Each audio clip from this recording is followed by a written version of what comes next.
welcome back to the episode number 2 for standardization of health insurance guidelines.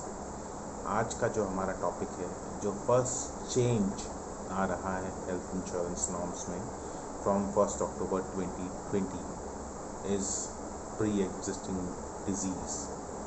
Pre existing disease वो चीज़ है जब आप नई पॉलिसी लेते हैं तो जो चीज़ें, जो कंडीशन, जो एलिमेंट, जो हॉस्पिटलाइजेशन पॉलिसी लेने के पहले हो चुका है, वो चीज़ को हम लोग बोलते हैं प्री एग्जिस्टिंग डिजीज़। इसकी डेफिनेशन में थोड़ा चेंज किया गया है। डेफिनेशन इन द सेंस जो उसकी अंडरस्टैंडिंग है उसमें थोड़ा चेंज किया गया है। तो बेसिकली अभी तक प्री एग्जिस्टिंग डिजीज़ की जो डेफिनेशन या जो उसको समझा आता था वो इस तरीके से समझा आता था कि अगर पॉलिसी लेने के टाइम पे किसी को कुछ बीमारी है या फिर पहले उसका कोई हॉस्पिटलाइजेशन हो चुका है या फिर उसने कोई एक्टिव लाइन ऑफ ट्रीटमेंट उसका चालू है, तो वो सब चीज़ें प्री एग्जिस्टिंग डिजीज़ में गिनी जाती थी। बट स्टार्टिंग 1 अक्टूबर 2020 ये चीज़ थोड़ी चेंज हो जाएगी। एनीथिंग विच इज़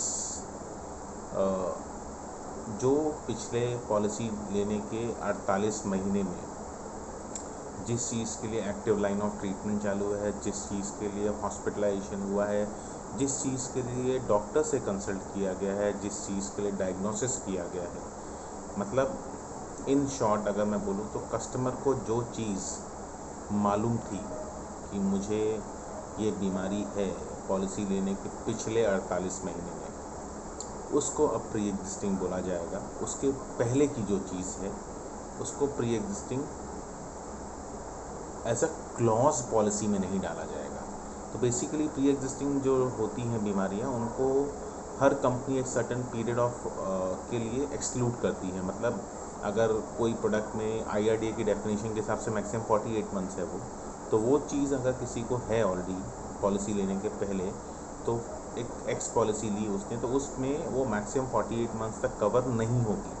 अब के बाद वो जो डेफिनेशन है वो चेंज हो जाएगी 1 अक्टूबर के बाद, जिसमें जो प्री एग्जिस्टिंग है अगर 48 मंथ्स का ही है तो वो 4 साल 3 साल जो भी उस पॉलिसी क्लॉज में उस प्रोडक्ट के हिसाब से है वो कवर नहीं होगा।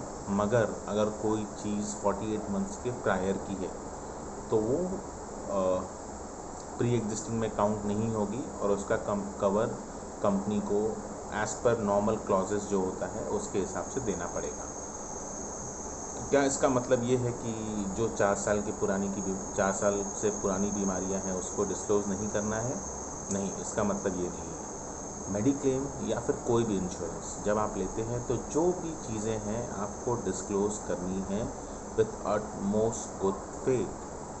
बट यहाँ पे खाली चीज़ जो चेंज हो रही है वो ये है कि आपको डिस्क्लोज़ सब करना है, मगर कंपनी वही बीमारियां जो पिछले 48 महीने में पॉलिसी लेने की डेट से पिछले 48 महीने में जिसके लिए सब ट्रीटमेंट हॉस्पिटलाइजेशन जो भी हुआ है उसको एज अ प्री एग्जिस्टिंग डालेगी और उसको एक्सक्लूड करेगी, और जो उसके पुरानी है उसको प्री एग्जिस्टिंग डेफिनेशन में नहीं डालेगी और नॉर्मल पॉलिसी के हिसाब से उसको कवर करेगी।